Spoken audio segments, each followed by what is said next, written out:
Hello friends, मैं हूं मिथिलेश कुमार और आपका स्वागत करता हूं उदित एकेडमी के यूट्यूब चैनल पे।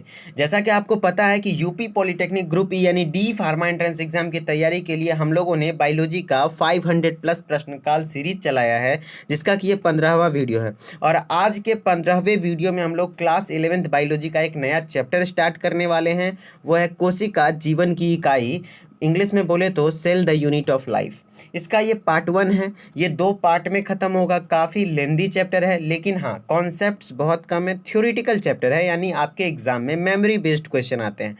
मेमोरी बेस्ड कहने का अर्थ हुआ जो बातें याद रखनी होती है डायरेक्ट आप यदि पढ़े हैं तो डायरेक्ट बन जाएगा क्वेश्चन, कोई खास दिमाग लगाने वाली बात नहीं है। लेकिन हाँ कुछ फिक्स्ड पैटर्न है, जो पैटर्न आज मैं आपको दिखाऊंगा उसको देख करके एक बार एनसीईआरटी थोड़ा बहुत आपको ऊपर ऊपर रीड कर लेनी है, क्वेश्चन आएगा तो बन जाएगा। और इस चैप्टर का वेटेज की बात करें तो कम से कम 2 से 3 क्वेश्चन तो जरूर आते हैं। तो ये क्वेश्चन आपके लिए, ये चैप्टर काफ़ी इंपॉर्टेंट होता है, ईजी है और मार्क इसके मतलब मार्क ग्रोथ है। हर बच्चा इससे चैप्टर से बनाएगा क्वेश्चन, तो आपको भी बनाना होगा। ठीक है, चलिए स्टार्ट करते हैं। स्टार्ट करने से पहले मैं आपको बता दूं कि जिस तरीके से आप बायोलॉजी की तैयारी कर रहे हैं, इसी तरीके से यदि आप फिजिक्स केमिस्ट्री भी थोड़ा बहुत नोट्स से पढ़ लेते हैं तो आपका सिलेक्शन कोई नहीं रोकेगा। आपको क्या करना है, प्ले स्टोर पे जा करके उदित फार्मेसी क्लासेस नाम से ऐप है, इंस्टॉल कीजिए। इस ऐप में आने के बाद आपको एक कोर्स मिलेगा, basic solution of D pharma entrance exam नाम से। इस कोर्स में एनरोल होइए और इस कोर्स में एनरोल होने का प्राइस मात्र 299 रुपीज़ है।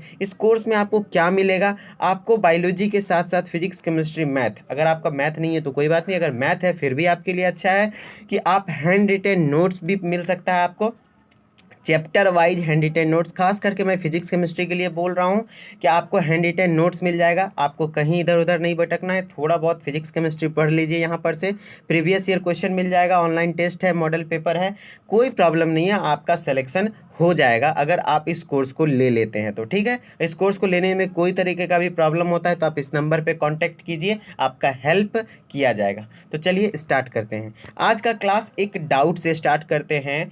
गुरु जी का क्वेश्चन है, नाम तो मुझे नहीं पता लेकिन आईडी है गुरु गेमर नाम से। इनका एक डाउट था, ठीक है, तो मैं अगर जेन्युइन डाउट आप पूछोगे तो मैं ज़रूर आपका रिप्लाई करूंगा नेक्स्ट वीडियो में। तो इनका डाउट देख के मेरे को बहुत अच्छा लगा कि कोई बच्चे सिंसियर तो हैं। चलिए डाउट समझते हैं क्या था। सबसे पहले मैं क्वेश्चन दिखाता हूं कि क्या क्वेश्चन था।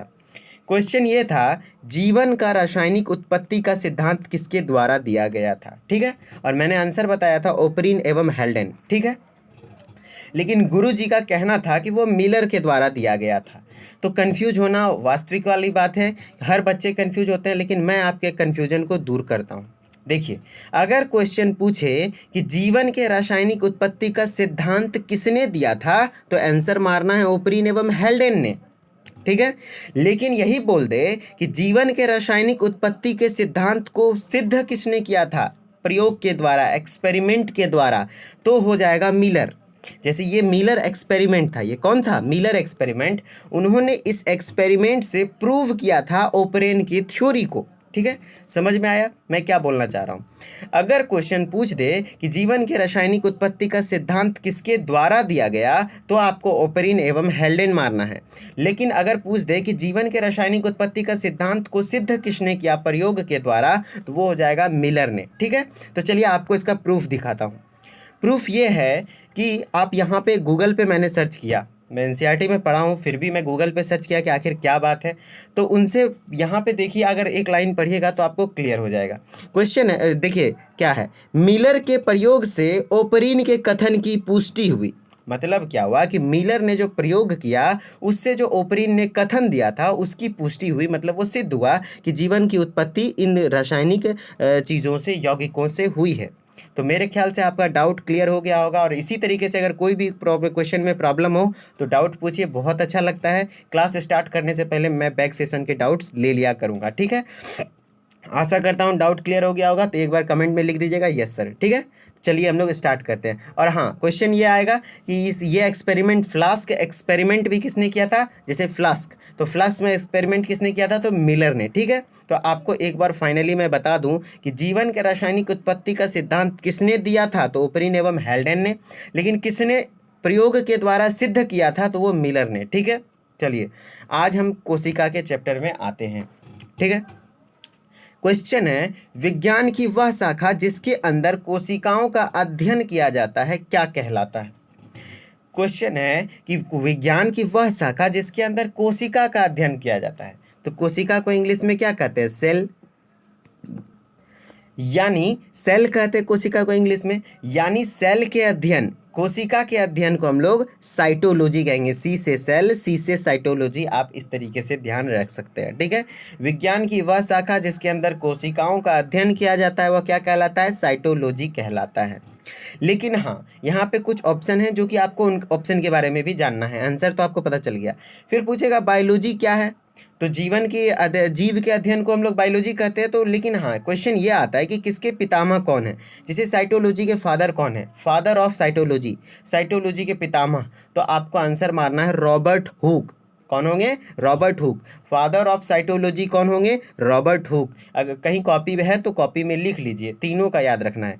Father of cytology Robert Hooke, father of biology Aristotle यानी अरस्तु उसको बोलते हैं। क्या बोलते हैं? अरस्तु। और जेनेटिक्स, फादर ऑफ जेनेटिक्स किसको कहते हैं? पढ़ाया है मैंने, मेंडल को। किसको कहते हैं? मेंडल को। तो आपको क्या याद रखना है? साइटोलॉजी के फादर रॉबर्ट हुक, बायोलॉजी के फादर अरस्तु और जेनेटिक्स के फादर मेंडल, ठीक है। चलिए हम लोग नेक्स्ट क्वेश्चन में आते हैं।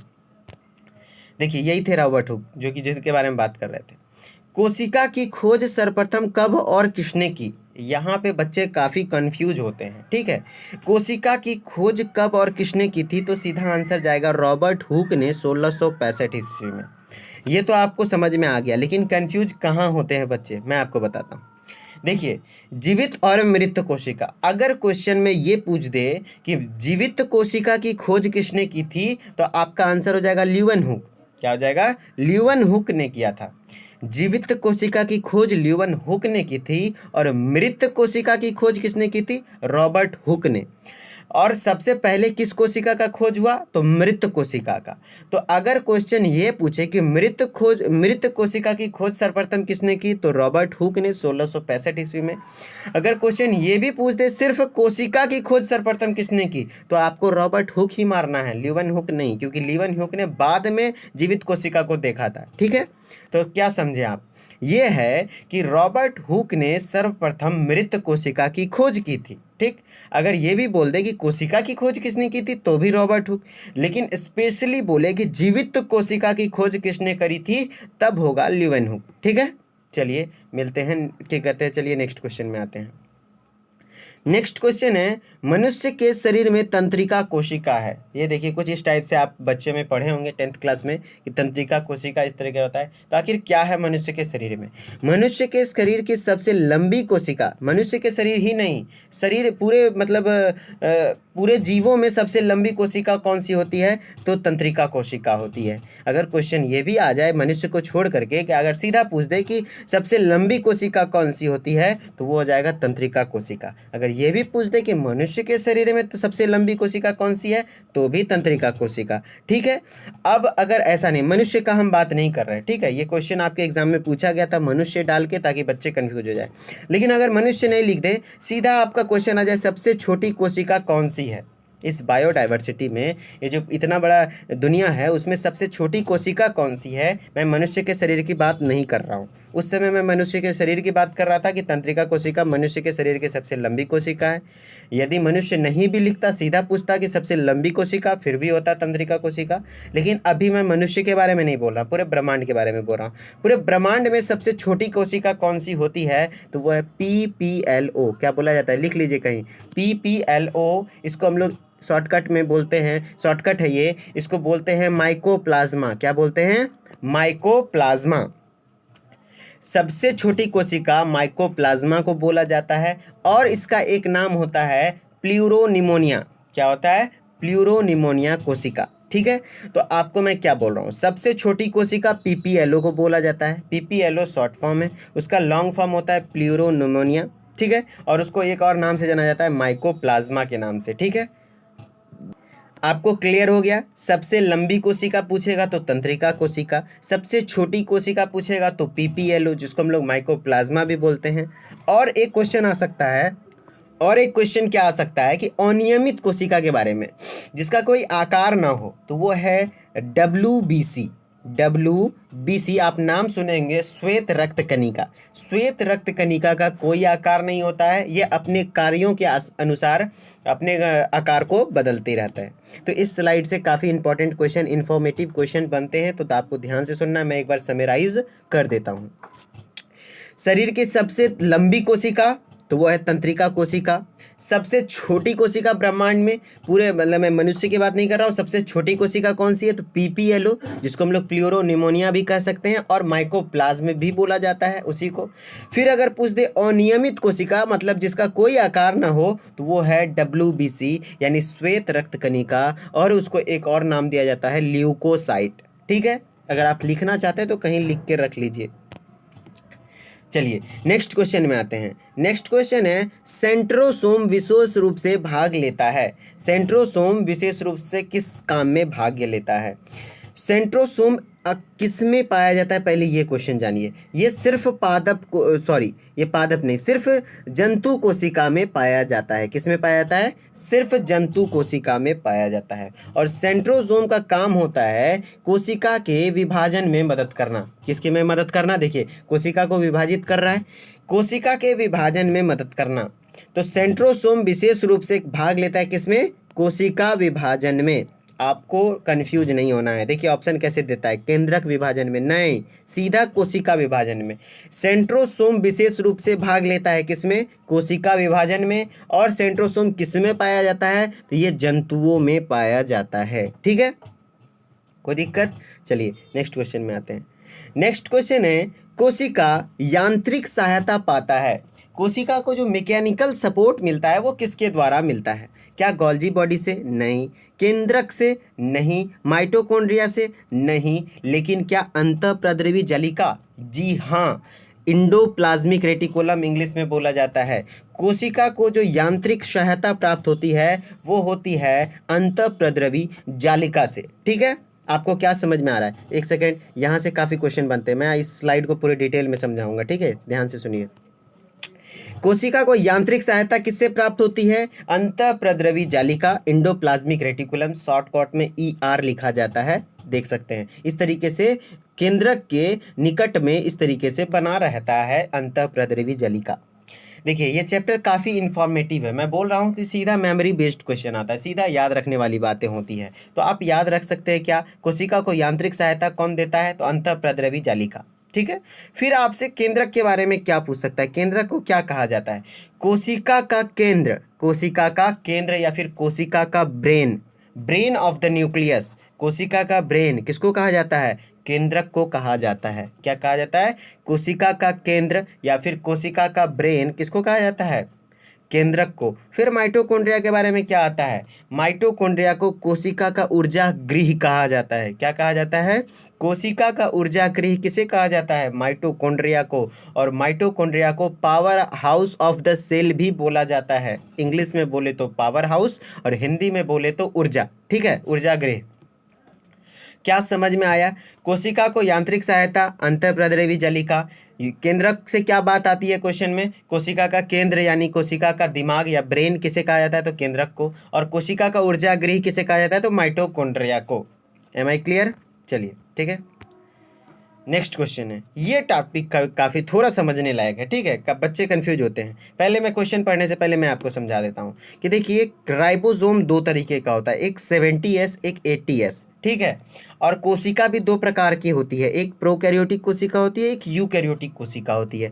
यूकैरियोटिक थोड़ा विकसित कोशिका है जो कि हम लोगों में पाया जाता है, और प्रोकैरियोटिक कोशिका उतना विकसित नहीं होता, ये माइक्रो ऑर्गेनिज्म में पाया जाता है, मतलब सूक्ष्म जीवों में पाया जाता है। ठीक है, यूकैरियोटिक कोशिका में राइबोसोम अलग प्रकार का होता है, प्रोकैरियोटिक कोशिका में राइबोसोम अलग प्रकार का होता है। अगर यूकैरियोटिक कोशिका के राइबोसोम की बात करें तो वो 80S होता है। कितना होता है? क्या आपको याद रखना है, कितना होता है? 80S।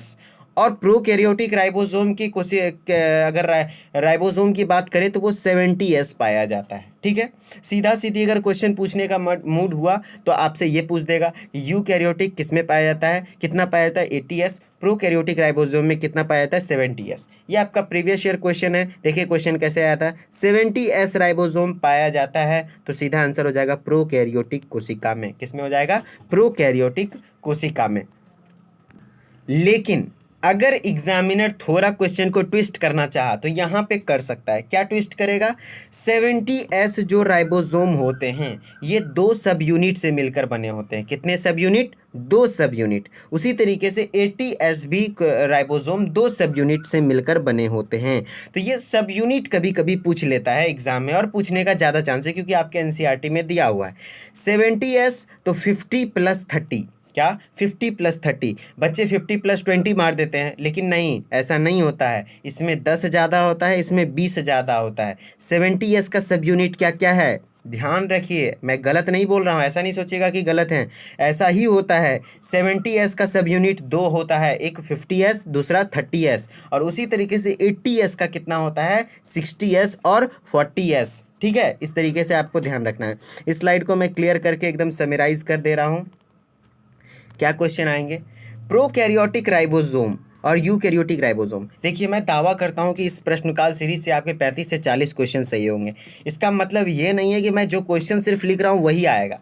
इसका मतलब ये है कि मैं हर एक बातें जो बोलता हूं उससे भी क्वेश्चंस बनेगा। मैं बकवासी तो करता नहीं हूं क्लास में, मैं टू दी पॉइंट बात करता हूं और क्वेश्चन वाली बातें करता हूं, तो उसको भी आपको ध्यान से सुनना है। जो भी लगे कि आपको याद नहीं है उसको वीडियो को पॉज करके लिख लीजिए कहीं कॉपी में, और एग्जाम से पहले 2-3 बार पढ़ लीजिएगा, तो आपका मतलब काफ़ी अच्छा रिजल्ट आएगा। ठीक है, देखिए मैं क्या समझाना चाह रहा हूँ। प्रोकैरियोटिक राइबोसोम में 70S, eukaryotic ribosome 80S। Prokaryotic ribosome का सब यूनिट कौन सा है 50 + 30, और 80S यूकैरियोटिक राइबोसोम का सब यूनिट कौन सा होता है तो 60S + 40S।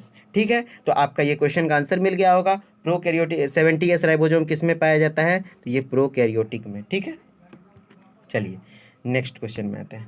नेक्स्ट क्वेश्चन है, रंगीन लवक को कहा जाता है, रंगीन लवक, यहाँ से भी काफ़ी क्वेश्चन आते हैं। रंगीन लवक क्रोमोप्लास्ट किसको कहा जाता है, क्रोमोप्लास्ट को रंगीन लवक कहा जाता है। और हरित लवक जो हरा रंग देता हो पत्तों में तो वह है क्लोरोप्लास्ट। हरित लवक पूछ दे तो क्लोरोप्लास्ट, रंगीन लवक पूछ दे क्रोमोप्लास्ट। देखिए क्लोरोप्लास्ट के कारण पत्तों में रंग का हरा होता है, क्योंकि क्लोरोप्लास्ट के अंदर ही क्लोरोफिल पाया जाता है। ठीक है, क्रोमोप्लास्ट के कारण फूलों का रंग या फिर फलों का रंग, सब्जियों का रंग अलग अलग होता है, तो वो किसके कारण होता है, या फिर पत्तियों का हरा को छोड़ के कोई अदर रंग है तो वो क्रोमोप्लास्ट के कारण होता है। और फिर ल्यूकोप्लास्ट के कारण क्या होता है, ल्यूकोप्लास्ट को अवर्णी लवक कहा जाता है। इसका मतलब इसका कोई कलर नहीं होता है। क्या समझ रहे हैं आप कि क्रोमोप्लास्ट रंगीन लवक, क्लोरोप्लास्ट हरित लवक, और ल्यूकोप्लास्ट अवर्णी लवक, कोई वर्ण नहीं, कोई रंग नहीं होता है। ठीक है, और ल्यूकोप्लास्ट का काम क्या होता है, ल्यूकोप्लास्ट का काम तब क्या होगा, इसका स्टोरेज, फूड का स्टोरेज, मतलब खाना का संग्रह करता है। ठीक है, चलिए नेक्स्ट क्वेश्चन में मिलते हैं। नेक्स्ट क्वेश्चन है, ग्रैनम पाया जाता है। ये देखिए क्लोरोप्लास्ट का स्ट्रक्चर है, किसका स्ट्रक्चर है, क्लोरोप्लास्ट का। और क्लोरोप्लास्ट के अंतर्गत बहुत सारे थाइलाकोइड, थाइलाकोइड क्या होता है तो थाइलाकोइड एक गोल जैसी संरचना है, आपको दिख रहा होगा। ठीक है, थाइलाकोइड होते हैं। उस थाइलाकोइड को यहाँ पे लेवलिंग में मिस्टेक है, इस डायग्राम में लेवलिंग में मिस्टेक है, ये थाइलाकोइड नहीं है, इसको स्ट्रोमा लैमेली बोला जाता है। आपको इस पे फोकस नहीं करना है, आपको इस ग्रैनम पे फोकस करना है। ये ग्रैनम के बारे में क्वेश्चन आया है। ये ग्रैनम क्या होता है, क्या पूछ रहा है, ग्रैनम किस में पाया जाता है तो क्लोरोप्लास्ट में पाया जाता है। क्लियर, ग्रैनम किस में पाया जाता है, क्लोरोप्लास्ट में पाया जाता है।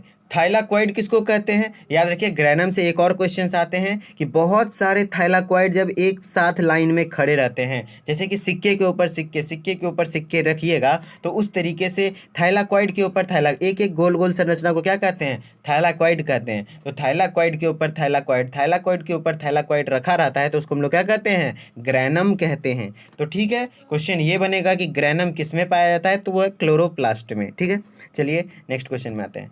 नेक्स्ट क्वेश्चन है गोल्जी बॉडी का कार्य है। गोल्जी बॉडी का क्या काम है? देखिए ये गोल्जी apparatus भी बोला जाता है और गोल्जी बॉडी का मेनली काम होता है कोशिका का स्राव करना। क्या करना? कोशिका श्रवण। गोल्जी बॉडी का कार्य क्या होता है? सीधा आप याद रखिए कोशिका श्रवण होता है और गोल्जी बॉडी का स्ट्रक्चर कुछ इस तरीके का होता है, आप देख सकते हैं। ठीक है, नेक्स्ट क्वेश्चन है प्लाज्मा झिल्ली को बनाता है। बच्चे कंफ्यूज होंगे, फटाफट प्रोटीन मार देंगे एकदम फटाक से, लेकिन आपको बता दें, देखिए वसा भी ऑप्शन में है और आपको बता दें कि प्लाज्मा झिल्ली दोनों से मिलकर बना होता है, वसा प्लस प्रोटीन, वसा प्लस प्रोटीन। लेकिन ऐसा तो ऑप्शन में नहीं है, तो एक ऑप्शन चौथा पढ़िए, लिपोप्रोटीन। लिपोप्रोटीन का मतलब होता है लिपिड प्लस प्रोटीन। लिपिड का मतलब वसा और प्रोटीन का मतलब प्रोटीन, तो वसा प्लस प्रोटीन, इसका मतलब हो जाएगा आंसर लिपोप्रोटीन। लिपोप्रोटीन, आपको कंफ्यूज नहीं होना है। देखिए मैं क्लियर करता हूँ इस क्वेश्चन, ये क्वेश्चन आपका प्रीवियस ईयर है, आपके एग्जाम में आया हुआ है और बच्चे बहुत मिस्टेक किए थे इसमें। क्या प्लाज्मा झिल्ली को बनाता है? तो हमने पढ़ रखा है कि प्रोटीन प्लस वसा से बनता है, लेकिन ऑप्शन वैसा नहीं था, बच्चे पकड़ नहीं पाए। लिपोप्रोटीन का मतलब ही होता है कि लिपिड प्लस प्रोटीन यानी वसा प्लस प्रोटीन। तो प्लाज्मा झिल्ली किससे बना होता है? तो लिपोप्रोटीन से। और क्या क्वेश्चन आता है, सेल्यूलोज से क्या बना होता है? तो कोशिका भित्ति। कोशिका भित्ति किससे बना होता है? तो सेल्यूलोज से। और लिपोप्रोटीन किससे बना, लिपोप्रोटीन से क्या बना होता है? तो प्लाज्मा झिल्ली बना होता है। ठीक है, चलिए नेक्स्ट क्वेश्चन। नेक्स्ट क्वेश्चन है प्रोटीन संश्लेषण से संबंधित है। प्रोटीन संश्लेषण से संबंधित कौन होता है? राइबोसोम। राइबोसोम देखिए किस तरीके से होता है, ये अंतःप्रद्रवी जालिका है। ठीक है, इंडोप्लाज्मिक रेटिकुलम है, आपको पिछले भी दिखाए थे। यांत्रिक सहायता कौन देता है? यही देता है। इसके ऊपर छोटे छोटे दाने जैसा संरचना होता है, देखिए दिख रहा होगा आपको, उसी को हम लोग क्या कहते हैं? राइबोसोम कहते हैं। पाया तो साइटो पूरे सेल में पाया जाता है, लेकिन हाँ मेनली ये कहाँ पाया जाता है? इंडोप्लाज्मिक रेटिकुलम के ऊपर। ठीक है, और जिस इंडोप्लाज्मिक रेटिकुलम के ऊपर राइबोसोम पाया जाता है उसको हम लोग रफ इंडोप्लाज्मिक रेटिकुलम करते हैं, और यहीं पे प्रोटीन का सिंथेसिस होता है, प्रोटीन का संश्लेषण होता है। इसलिए क्वेश्चन बना कि प्रोटीन संश्लेषण से संबंधित कौन है? तो वो है राइबोसोम। ठीक है, चलिए नेक्स्ट क्वेश्चन में आते हैं। नेक्स्ट क्वेश्चन है सेंट्रोमियर का कार्य है। पिछले में भी शायद क्वेश्चन था सेंट्रोमियर का, ऑप्शन बस चेंज है, ऑप्शन पकड़ना है। कोशिका विभाजन में मदद करता है। ठीक है, तो कोशिका विभाजन में भी किस चीज में मदद करता है? कोशिका विभाजन में क्रोमोसोम है, ये जो गुणसूत्र है, गुणसूत्र की गति में मदद करता है। आधा गुणसूत्र को इधर, आधा गुणसूत्र को इधर खींचने में मदद करता है। ठीक है, तो यह हो गया क्रोमोसोम की गति में मदद करता है। बच्चे फंस जाते हैं, आपको ध्यान रखना है। देखिए क्रोमोसोम का गति करा रहा है, एक लेफ्ट साइड में, एक ऊपर, एक नीचे लेके जा रहा है। कौन? सेंट्रोमियर ही। तो सेंट्रोमियर का कार्य क्या होता है? क्रोमोसोम का गति कराना। ठीक है, चलिए नेक्स्ट क्वेश्चन है। नेक्स्ट क्वेश्चन है इलेक्ट्रॉन तंत्र के लिए अंगक हैं। तो सीधा आंसर याद रखिए, mitochondria. ETS electron transport system किस में पाया जाता है?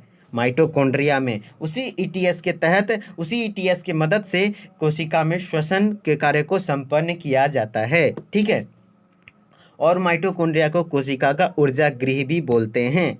और आपको लाइसोसोम के बारे में क्या ध्यान रखना है? लाइसोसोम को कोशिका का आत्महत्या की थैली बोला जाता है। कोशिका में आत्महत्या की थैली किसे कहा जाता है? लाइसोसोम। और इसका काम क्या है? कोशिकाओं में पाचन का काम करना। किसका काम है? क्या काम है? लाइसोसोम का। ठीक है, चलिए नेक्स्ट क्वेश्चन। नेक्स्ट क्वेश्चन है क्रोमोसोम के अंतिम सिरा को क्या कहते हैं? जैसे ये क्रोमोसोम है, ये आपको क्रोमोसोम दिख रहा होगा, शायद फिगर क्लियर ना हो लेकिन आपको मैं दिखा देता हूँ। ये क्रोमोसोम है।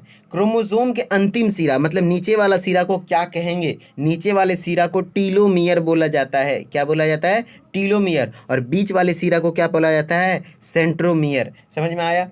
क्रोमोसोम के अंतिम सिरा को टीलोमियर, और अगर बीच वाला सिरा पूछेगा तो सेंट्रोमियर। ठीक है, क्रोमोसोम के अंतिम सिरा को क्या कहते हैं? टीलोमियर। और क्रोमोसोम के बीच वाले सिरे को क्या कहते हैं? सेंट्रोमियर। ओके, अगर समझ में आ रहा है क्वेश्चन, तो आज का यही लास्ट क्वेश्चन था। तो कैसा लगा? अगर अच्छा लगा तो वीडियो को लाइक कर दीजिए। ठीक है, वीडियो को लाइक करने में आप लोग कोताही मत कीजिए, बहुत मेहनत लगता है आपके लिए ये स्लाइड बनाने में, डायग्राम्स। देखिए मैं चाहूँ तो क्वेश्चन सीधा सीधी ले आऊँ, लेकिन नहीं, आपके लिए क्वेश्चन खोजना पड़ता है। जो आपके प्रीवियस ईयर 10 साल के क्वेश्चंस को मैं देखता हूँ, इधर उधर से मॉडल पेपर, कुछ किताबें एनसीईआरटी यहाँ वहाँ कम से कम 4 से 5 रिसोर्सफुल जो सबसे इम्पॉर्टेंट लगता है मेरे को वही मैं करवाता हूँ। उसके लिए फिर डायग्राम्स करवाता हूँ, थोड़ा टाइम लग जाता है करवाने में। आप लोग इसलिए वीडियो को लाइक कर दिया कीजिए और अच्छा सा कमेंट जरूर कर दिया कीजिए। हाँ, वही बच्चे जो अंतिम तक देखते हैं, जो 2 मिनट देखते हैं, उस बच्चे से मेरे को कोई लगाव नहीं है। वो बच्चा कभी मतलब कभी सेलेक्ट नहीं हो पाएगा। बच्चा वही सेलेक्ट होगा जो हर वीडियो को अंतिम तक देखे। और अगर आप यहाँ तक देख रहे हैं, इसका मतलब है कि आप एक ईमानदार विद्यार्थी हैं और आपको गवर्नमेंट सीट मिलेगा, आप उसके हकदार हैं, ये मेरा दावा है। बशर्ते आप जिस तरीके से अभी देखे हैं इसी तरीके से पूरे 6 मई तक, पूरा 6 जून तक को एग्ज़ाम है ना आपका, जून तक आप जब तक एग्ज़ाम नहीं हो जाए जी जान लगा दीजिए, आपका सिलेक्शन हो जाएगा। और एक सिलेक्शन का अचूक मंत्र बताते हैं आपको क्या करना है। ये बायोलॉजी सब्जेक्ट है सर, एक बार में याद नहीं होता है, ठीक है। जैसे कि एक बार वीडियो को आप बहुत फोकस से देख लिए, ये नया वीडियो था, देख लिया आप फोकस से। इसके बाद आपको क्या करनी है, इसके बाद जैसे कभी अगर टाइम मिला, मतलब टाइम नहीं मिल रहा है, खाना पीना बना रहे हैं या खाना खा रहे हैं या घूम रहे हैं, कहीं खेल रहे हैं, तो उस समय भी आप इस वीडियो को चला के सिर्फ सुन लीजिए। 2-3 बार सुन लीजिएगा, फिर रिविजन सीरीज में भी सुन लीजिएगा, तो आपके माइंड में परमानेंटली फिक्स हो जाएगा और आप एक सीट के हकदार हो जाएंगे। तो चलिए फिर मिलते हैं नेक्स्ट वीडियो में, इसके पार्ट 2 में। तो ओके बाय। वीडियो को लाइक कर दीजिए।